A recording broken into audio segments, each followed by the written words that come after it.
বাংলায় কবর থেকে উঠে এসে ভোটাররা ভোটদান করবেন। রাজ্যের শাসক দল তৃণমূলের বিরুদ্ধে এই ভাষাতেই তোপ দেখেছেন বিজেপির রাজ্য সভাপতি এবং রাজ্যসভার সাংসদ শ্রমিক ভট্টাচার্য। সংসদে আলোচনায় সরকার রাজি হলেও বিজেপি তৃণমূলের বিরুদ্ধে ভুয়ো ভোটার ইস্যুতে সরব। দুয়ারে সরকার, কবরে ভোটার। ভোটের দিন আসবেন, কবর থেকে উঠে ভোট দিয়ে আবার কবরে ফিরে চলে যাবেন।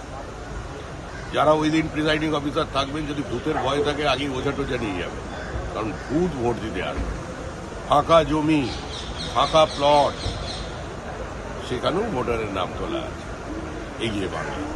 ভুয়ো ভোটার প্রসঙ্গে মমতা ব্যানার্জি সরকারকে পিসি সরকারের ম্যাজিক বলে কটাক্ষ করেছেন কেন্দ্রীয় মন্ত্রী এবং বিজেপি নেতা সুকান্ত মজুমদার। আমাদের পিসি সরকারের ম্যাজিক, আমাদের যে পিসির সরকার অর্থাৎ মমতা বন্দ্যোপাধ্যায়ের সরকার, ওই সমস্ত এলাকায় কেউ মারা যায় না। তো আমি পশ্চিমবঙ্গের সব মানুষকে বলবো ওই এলাকাতেই সবাই নিজের নিজের জেলাতে যে বুথে কেউ মারা যায়নি সেই বুথে সবাই নাম লেখান ভোটার লিস্টে, যাতে কেউ মারা না যান। ওখানে গেলে আপনারা অমরত্ব লাভ করবেন।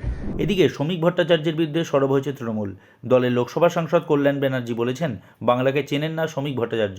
শ্রমিক ভট্টাচার্য পশ্চিমবাংলার জিওগ্রাফিটা জানে?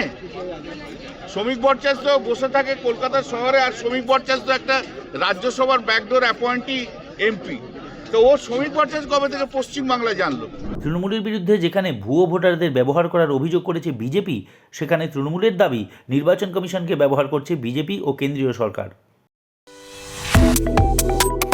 Subscribe to One India and never miss an update.